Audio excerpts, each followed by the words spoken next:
Boa noite a todos. É um prazer estar aqui mais essa noite para mais um estudo. Gratidão a Deus por mais essa oportunidade. E que Jesus e Espiritualidade Amiga possam me intuir de modo que eu consiga transmitir a mensagem da noite. E que todos possam ser envolvidos pela paz e harmonia do ambiente. E todas as quintas-feiras nós damos continuidade ao estudo do Evangelho segundo o Espiritismo. E hoje nós iremos estudar o capítulo 22, Não separeis o que Deus juntou. É o menor capítulo do Evangelho. Ele divide em dois temas. Indissolubilidade do casamento, que é o que nós iremos estudar essa noite. E na próxima quinta-feira, com a nossa irmã Nádia, será falando sobre o divórcio. Então é o capítulo mais curto do Evangelho, mas que traz grandes ensinamentos para todos nós. E vamos começar analisando indissolubilidade. Quase um trava-língua, né? O que significa? Seria estado ou qualidade do que não se pode dissolver ou desfazer. E o casamento seria a união voluntária de duas pessoas nas condições sancionadas pelo direito, de modo que se estabeleça uma família legítima. E o Evangelho começa com a seguinte mensagem de São Mateus. Também os fariseus vieram ter com ele para o tentarem e lhe disseram: será permitido a um homem despedir sua mulher por qualquer motivo? Ele respondeu: não lestes que aquele que criou o homem desde o princípio os criou macho e fêmea, e disse: por esta razão o homem deixará seu pai e sua mãe e se ligará à sua mulher, e não farão os dois senão uma só carne? Assim, já não serão duas, mas uma só carne. Não separe, pois, o homem o que Deus juntou. Mas por que então recrutaram eles, ordenava Moisés, que o marido desse à sua mulher um escrito de separação e a despedisse? Jesus respondeu: foi por causa da dureza do vosso coração que Moisés permitiu despedisseis vossas mulheres. Mas no começo não foi assim. Por isso eu vos declaro que aquele que despede sua mulher, a não ser em caso de adultério, e desposa outra, comete adultério. E aquele que desposa a mulher que outro despediu, também comete adultério. Isso está em São Mateus, no capítulo 19, versículos 3 a 9. Como nos ensina Kardec, há na lei mosaica duas partes distintas. Uma é a lei de Deus e a outra é a lei civil ou disciplinar decretada por Moisés. E a lei de Deus, ela é invariável.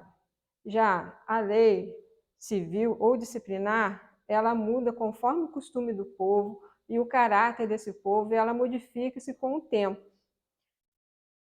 E na época de Jesus, os fariseus, eles eram um grupo de religiosos que eles se dedicavam muito a obedecer à lei de Deus. E eles interpretavam corretamente as escrituras, que hoje nós chamamos de o Velho Testamento. Só que eles eram aquele tipo de pessoas que eles viviam muito as aparências. E eles, para eles, seguir a regra era mais importante do que ter um coração sincero, um coração arrependido. E eles, né, para eles, aquela pessoa que transgredisse o que estava nas escrituras, elas eram punidas severamente. Então, por isso que eles tentavam Jesus, com a intenção de que Jesus caísse em contradição e eles pudessem punir Jesus da mesma forma que eles puniam os outros quando caíam nesse equívoco. Só que Jesus, ele era conhecedor de todas as leis. E ele também conhecia quais eram as intenções que se passavam no coração de cada um daqueles homens que ali estavam. Então vejam como que eram as pessoas naquela época, né? E não mudou muito para hoje em dia, não. E ao tempo de Jesus, vigorava a poligamia, que era entre os judeus. Ou seja, era uma união conjugal de uma pessoa com várias outras vivendo sobre o mesmo teto. Então, quer dizer, era um costume da época machista que beneficiavam mais as mulheres, mais os homens, né? E as mulheres eram tidas realmente como objetos. Então, elas saíam prejudicadas nessa questão. E no Velho Testamento, nós iremos encontrar vários polígamos, como eles têm Jacó, Abraão, o rei Davi, o rei Salomão com suas 700 mulheres e 300 concubinas. Às vezes um homem reclama que não sabe o que uma mulher pensa. Imagine um rei com 1000 mulheres. É uma questão assim interessante, né? E ainda nos dias de hoje, nós vamos encontrar países onde vigora a poligamia. E entre eles tem Camarões, o Afeganistão, Sudão e Emirados Árabes. E tem uma ativista sul-africana, Muvumbi Indialama, que defende que as mulheres também têm direito, deveriam ter direito a ter mais de um parceiro dentro do casamento. Então, olha só, como que varia a lei de um lugar para outro e também, de acordo com o que se vive na época, no ambiente, a intenção, como que uma coisa influencia as outras. Já que os homens têm direito, por que a mulher também não tem o mesmo direito? Então, olha só que questão de análise, de pontos de vista, né? E ao preparar esse estudo, achei interessante que eu achei uma matéria falando sobre poliamor. Eu não sei se vocês já ouviram falar. E eles defendem a seguinte ideia, que o poliamor não é apenas um relacionamento aberto que permite a um parceiro envolver-se sexualmente com outra pessoa fora do quadrado da relação, mas sim algo mais amplo e que abrange ligações emocionais mais fortes e duradouras com 2 ou mais pessoas. Gente, nós vivemos em um planeta de provas e expiações.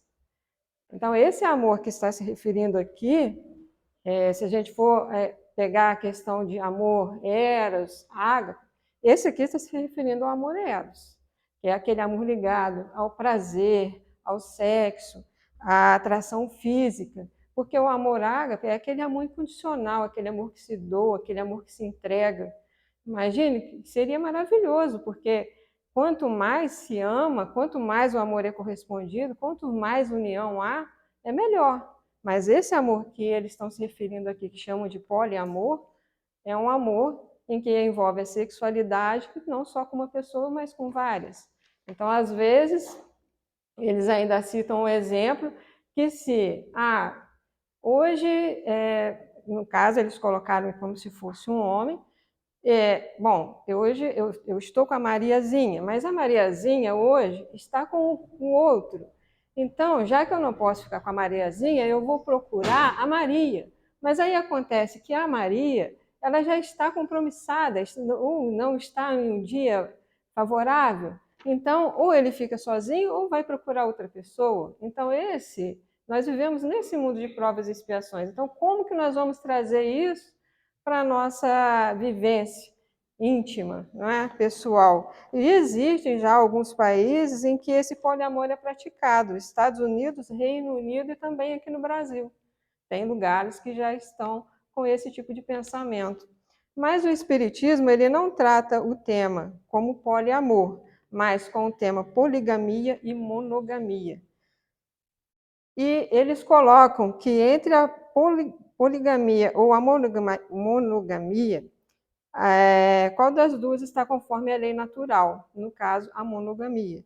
Porque eles dizem que o seguinte, a poligamia é uma lei humana cuja abolição marca um progresso social. O casamento, segundo as vistas de Deus, deve fundar-se na afeição dos seres que se unem.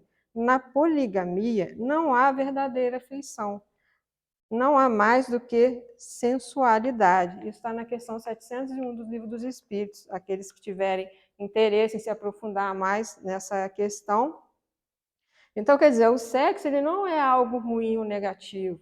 Ele é prazeroso, é sublime, foi concedido por Deus para nos possibilitar o retorno a vida material, para as nossas conquistas evolutivas. Então, nós precisamos estar aqui na matéria.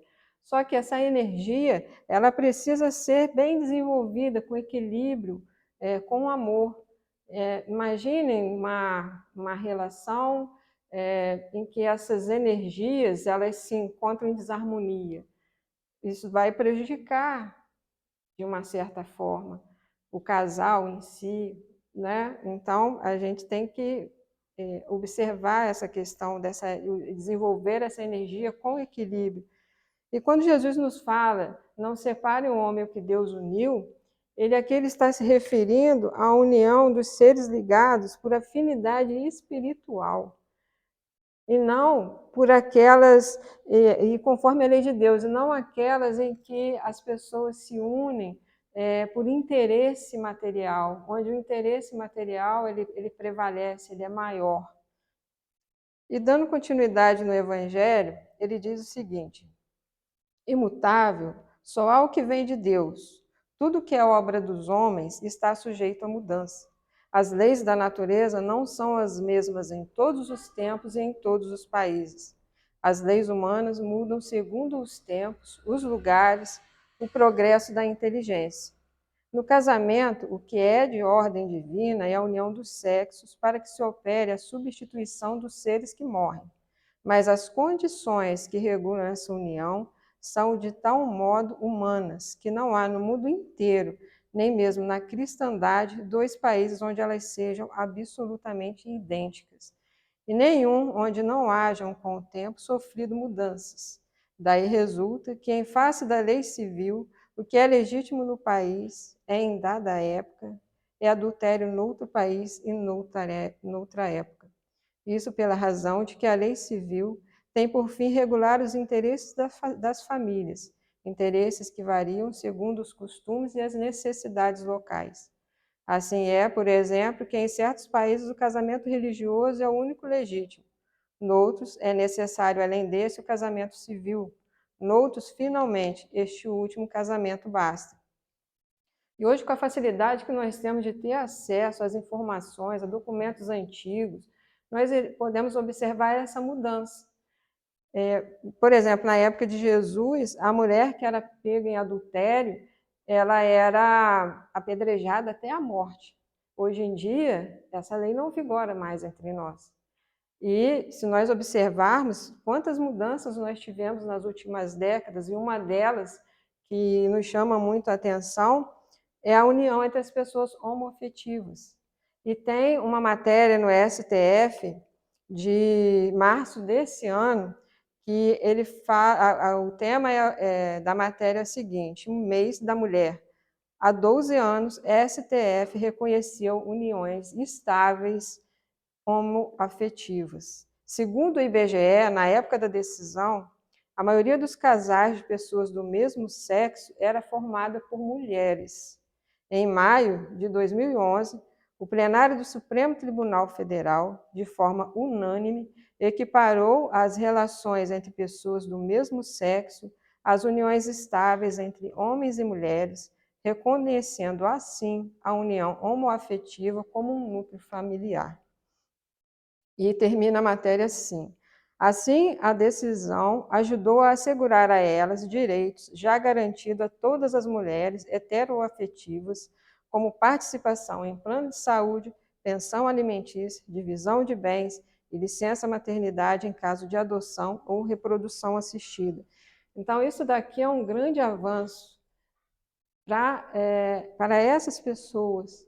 E interessante que no Livro dos Espíritos, na questão 200, os Espíritos nos dizem que o Espírito ele não tem sexo, não como nós o entendemos, pois que os sexos dependem da organização. Há entre eles amor e simpatias, mas baseados na concordância dos sentimentos. Na questão 201, eles dizem o seguinte: que o mesmo espírito que anima o corpo de um homem pode também animar o corpo de uma mulher e vice-versa. E na questão 202, complementando, no complemento, ela fala o seguinte: que o que guia o espírito na escolha são as provas que ele haja de passar. Isso nós temos que ter em conta que quando um espírito tem condições de fazer as suas escolhas. Em casos, essas escolhas eles não têm essa oportunidade e são impostas a eles. Mas no caso, para eles não faz diferença se vir homem ou mulher. O que vai fazer diferença é a prova que ele vai estar escolhendo naquele momento. E eu já ouvi relatos de pessoas que sofrem por essa, vamos colocar assim, que eles sofrem porque muitos não se aceitam do jeito que são. E com isso eles têm uma cobrança muito grande deles mesmos. Muitos às vezes tentam manter um relacionamento com o sexo oposto, mas eles não conseguem, porque é uma coisa mais forte do que eles. Então, eles sofrem. E eu já ouvi assim, histórias que eles vivem um conflito muito grande. Primeiro porque eles temem a rejeição dos pais, dos familiares, dos amigos que eles amam e da sociedade em geral. Eles sofrem porque é uma questão de, vamos colocar assim, de não saber o que esperar. E às vezes eles entram em desespero e às vezes acabam tirando a própria vida.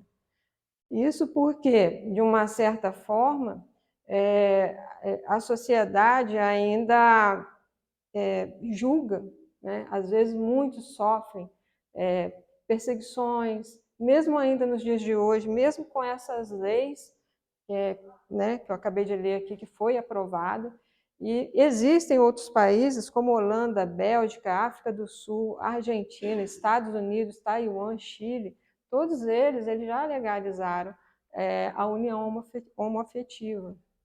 Então vejam que nós que estamos aqui estudando a doutrina espírita, e nós sabemos que nada nessa vida é por acaso, então que nós possamos ser aqueles que venhamos a ter um olhar diferente para com esses irmãos, porque é um sofrimento muito grande. Eu não sei se vocês já tiveram contato com alguém, e o sofrimento realmente é um conflito muito grande que eles vivem, e eles se sentem sozinhos, se sentem abandonados, é muito triste. Então, o casamento ele constitui um dos primeiros atos de progresso das sociedades humanas, porque estabelece a solidariedade fraterna entre os homens. E o Evangelho continua. Mas na união dos sexos, a par da lei divina material, comum a todos os seres vivos, há outra lei legítima, há outra lei divina, imutável, como todas as leis de Deus, exclusivamente moral, a lei de amor. Quis Deus que os seres se unissem não só pelos laços da carne, mas também pelos da alma, a fim de que a afeição mútua dos esposos se lhes transmitisse aos filhos e que fossem dois, e não somente um a amá-los, a cuidar deles e a fazê-los progredir.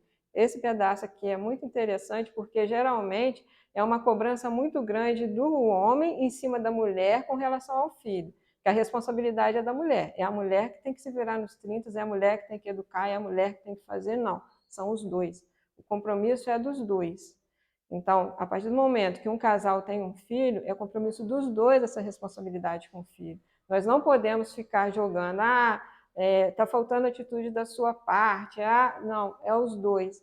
E até mesmo para chamar a atenção de um filho, às vezes, se um pai não concorda com o que a mãe está cobrando do filho, ou se a mãe não concorda com a forma como o pai está cobrando do filho, que não discuta na frente dele, que faça isso em particular.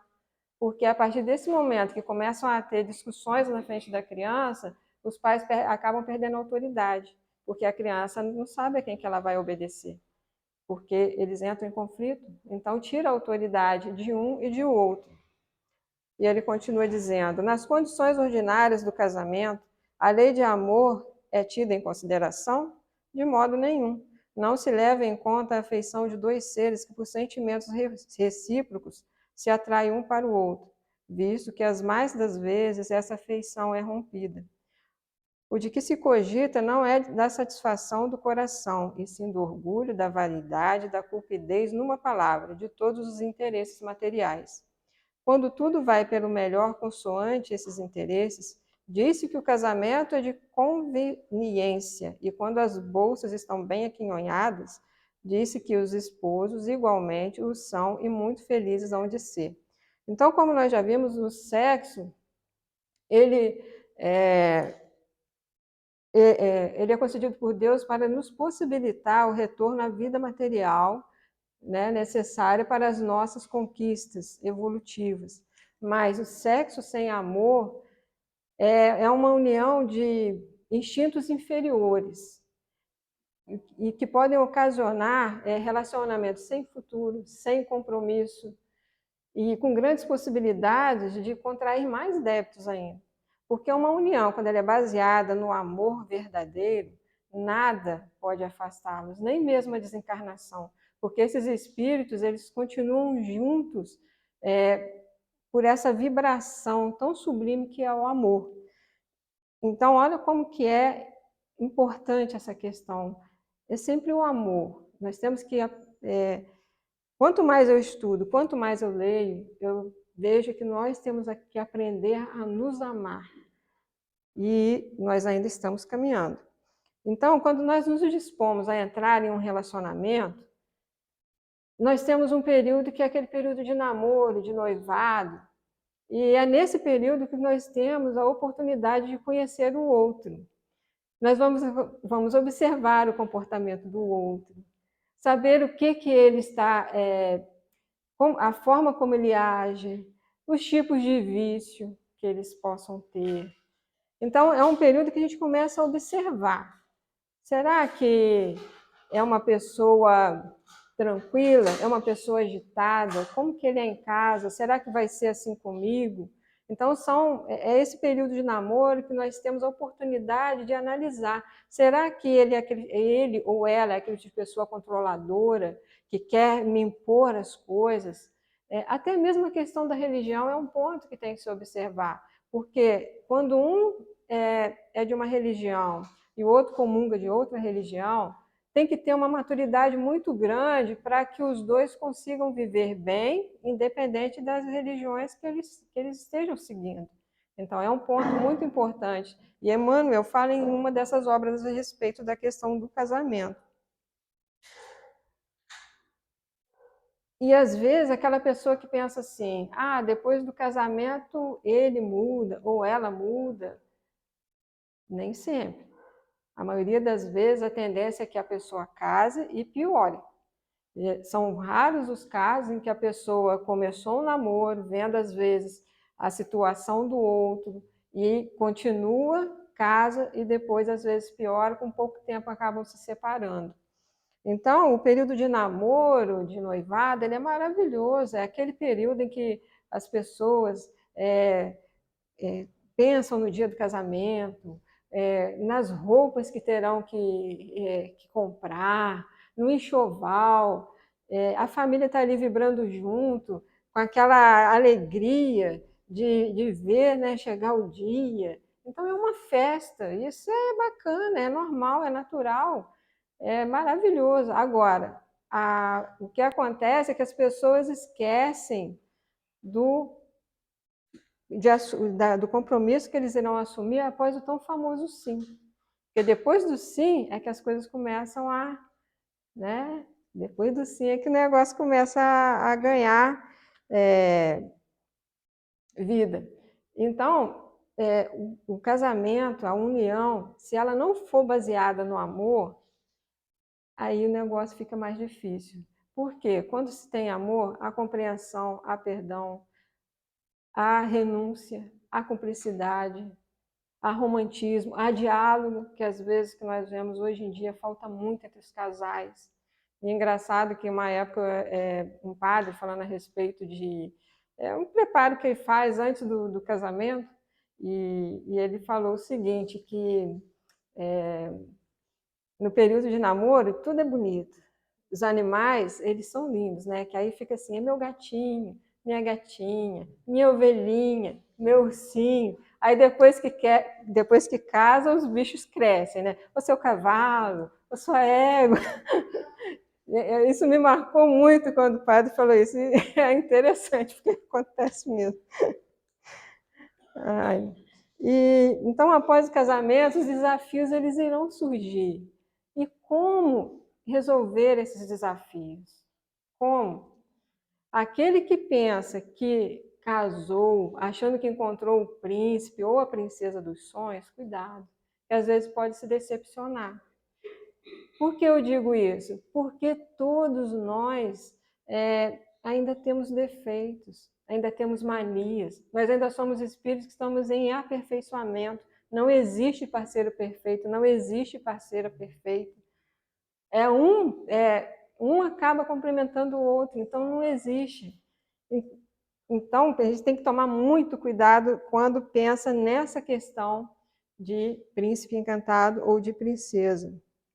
E às vezes no casamento também irão surgir, como eu falei, os desafios, por exemplo, um desemprego. Surge um desemprego. Ele pode trazer o quê? Um desequilíbrio no lar. Se esse casal não estiver em harmonia, pode dar problemas. Às vezes porque todo mundo quando casa pensa nos filhos, né? Ah, eu quero ter um filho, aquele filho dos sonhos, aquele filho de propaganda, porque é o que todo mundo pensa, né? Na propaganda só aparece o bebezinho limpinho, cheirosinho, rindo, dando gargalhada, a gente fica louco, né? Mas esquece que adoece, que tem outras coisas. Aí quando eles ficam maiorzinhos, que criança linda, é obediente, não responde, é aquela criança maravilhosa. Então, as pessoas elas já vêm com esse pensamento na cabeça, e nós que estudamos a doutrina espírita, nós sabemos que apesar de ter aquele bebezinho, aquela criancinha ali já tem um espírito que ele vem com uma bagagem. Então, às vezes, quando nós pensamos que essa criança vai ser aquela criança dos sonhos, não. Às vezes, vai exigir do casal um comprometimento maior, que às vezes pode vir com uma deficiência física, às vezes pode vir com alguma doença grave.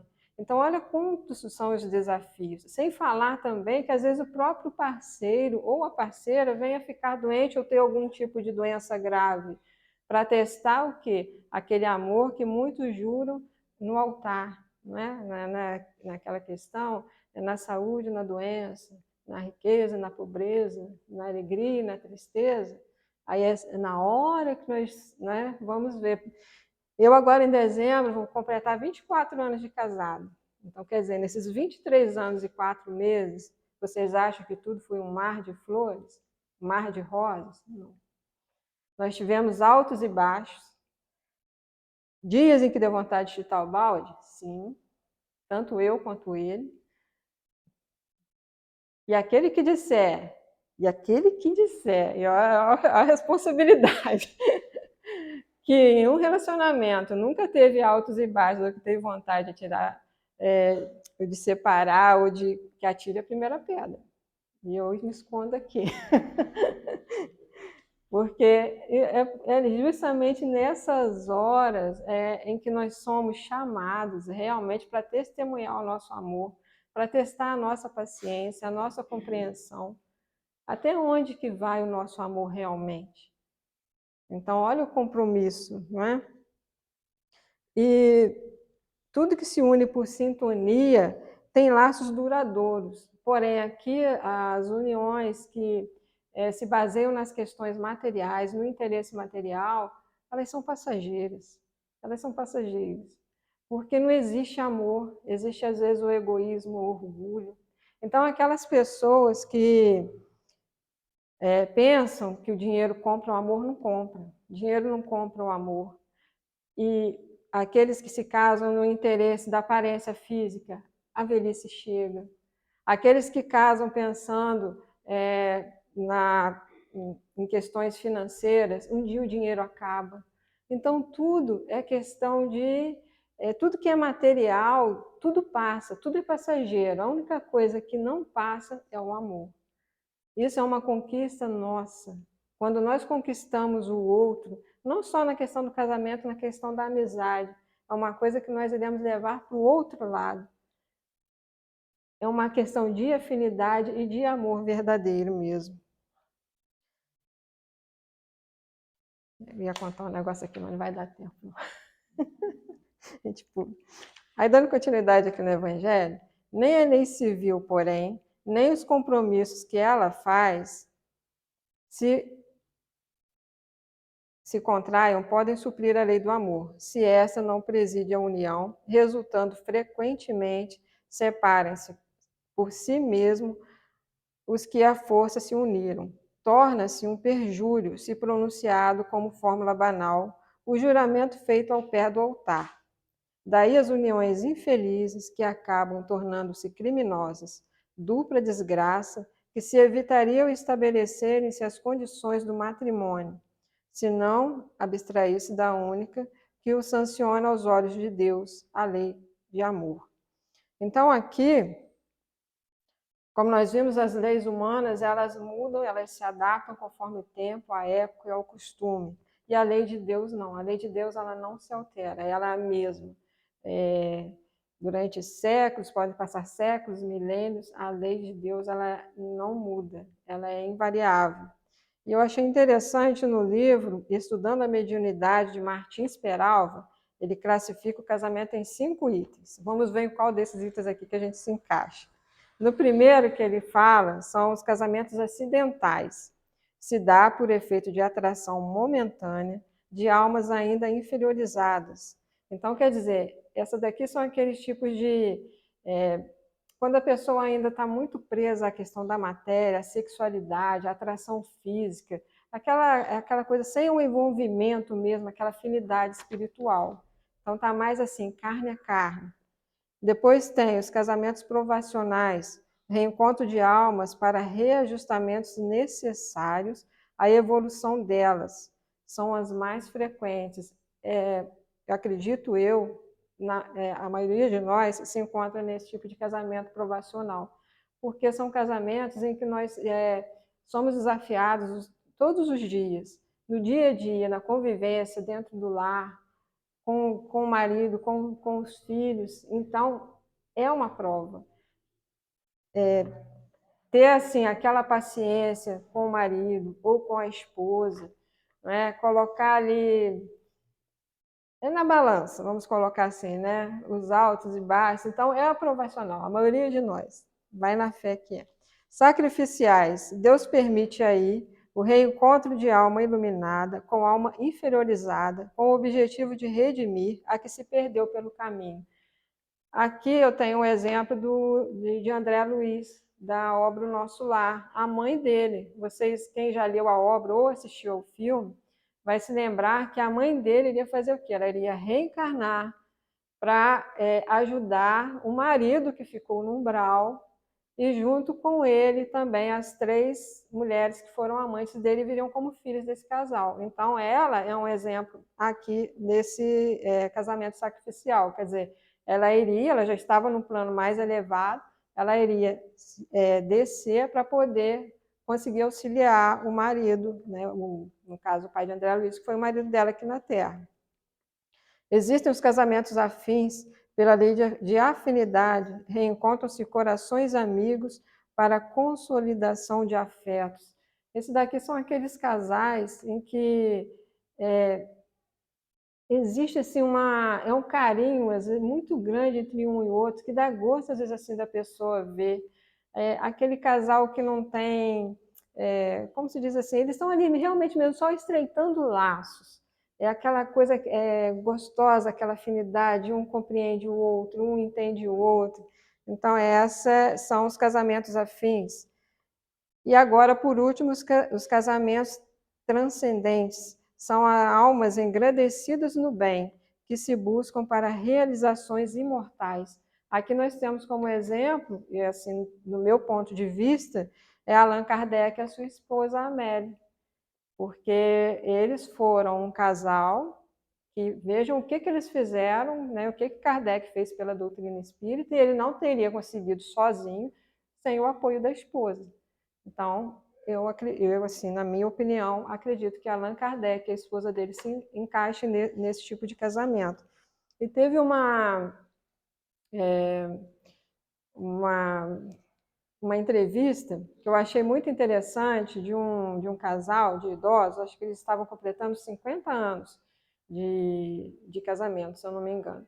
E eu achei interessante que a repórter perguntou, né, para ele o que eles faziam para conseguir ter esse casamento, 50 anos juntos, né?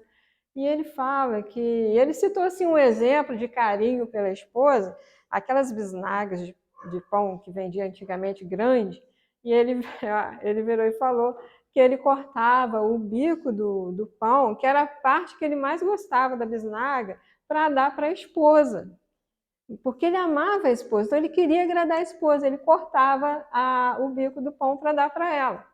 E aí a repórter pergunta para a senhora, o que a senhora acha desse gesto do seu marido?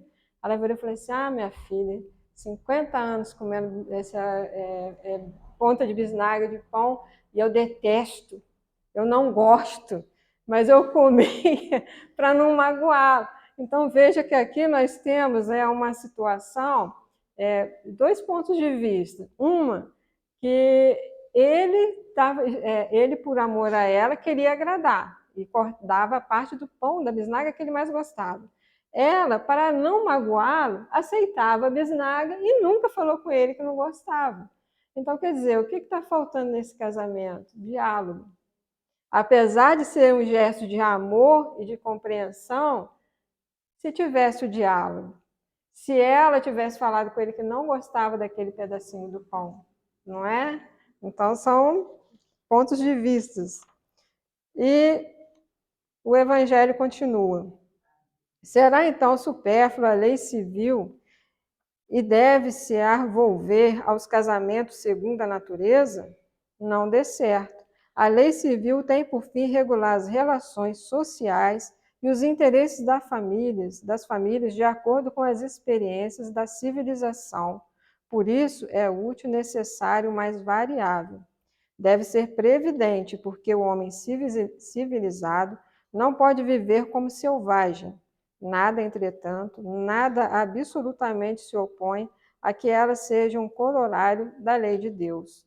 Um dia perguntar-se-á: o que é mais humano, mais caridoso, mais moral? Se encadear um ao outro dois seres que não podem viver juntos, se restituir-lhes a liberdade, se a perspectiva de uma cadeia indissolúvel não aumenta o número de uniões irregulares. Então, aqui a lei humana, ela se faz útil pela dificuldade que ela oferece às separações irresponsáveis. Ela assegura a manutenção dos filhos e auxilia o infrator a se ajustar à lei de Deus, que é a lei de amor. Então, em alguns casos, o divórcio ele será necessário sim, quando a vida de um dos parceiros esteja em risco, quando um lar vive em verdadeiro pé de guerra, quando não há mais amor e respeito entre esse casal. Ou seja, seria mais humano, mais caridoso e mais moral restituir a liberdade a um casal que não tem mais condições de viver juntos do que mantê-los unidos.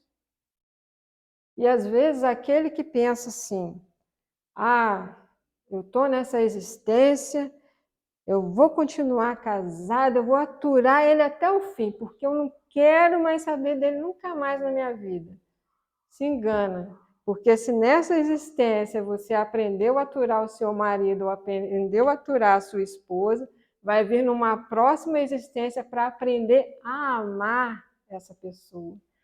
Então, veja que o nosso caminho sempre vai ser o quê? Amar. Nós temos que aprender a nos amar. E eu achei interessante um poema, Compromisso e Missão, de Cornélio Pires. Eu achei muito bonitinho, é uma gracinha, vocês vão gostar. Quer você, prezada Zina, dar-se ao desquite comum? No entanto, você deseja agir sem remorso algum. E afirma, diga, Cornélio, diga o que posso fazer. Tenho a mente atribulada entre a vontade e o dever. Além de esposa, sou mãe. Tenho 2 filhos em casa, mas um marido infiel é a provação que me arrasa. Dos ensinos de outro mundo, dê-me alguma diretriz. Acolha fraternalmente o apelo desta infeliz. Não se sinta minha irmã, desditosa ou desprezada. Lembre, o sol abraça a todos, do monte às pedras da estrada. Na essência, prezada Zina, o caso é assim qual se vê. Qualquer deliberação pertence em tudo a você. Sociedades e grupos são destinados ao bem. Deus não cria mal nenhum, nem cativeiro a ninguém. Mas Deus nos fez de tal modo que a lei por todos os lados emancipa as decisões e analisa os resultados. Se possível, entretanto, estude esta simples nota. Quase sempre o esposo é um filho, que a esposa protege e adota. Muita vez, antes do berço, pedimos no grande além, enlace em luta na terra, em favor da paz de alguém. O céu nos ouve o pedido, tornamos a vida nova, querendo agir por servir, nosso amor é posto à prova. Como atender a tarefa sem sacrifício no lar? Amor é somente amor, nada tem a reclamar. De outras vezes, ligação, em fogo, martírio e chaga, é o resgate progressivo do débito que se paga. Em toda prova, no entanto, o amor é uma luz sublime. No trabalho faz-se escola, no sofrimento redime. Querida irmã, pense nisso. Amor é abnegação. Insista no amor, não fuja aos laços do coração. Então, meus irmãos, que Jesus possa que nós possamos insistir mais, como diz aqui no poema, no amor e não fugir aos laços do coração. E que nós possamos convidar Jesus para fazer parte da nossa vida, do nosso lar, porque Ele é a base, Ele é o alicerce de tudo em nossa vida. Toda vez que nós tentamos caminhar sozinhos, é mais difícil, é mais desafiador. Quando nós colocamos Jesus nessa caminhada conosco, a jornada ela se torna um pouco mais leve, porque nós sabemos que nós não estamos sozinhos.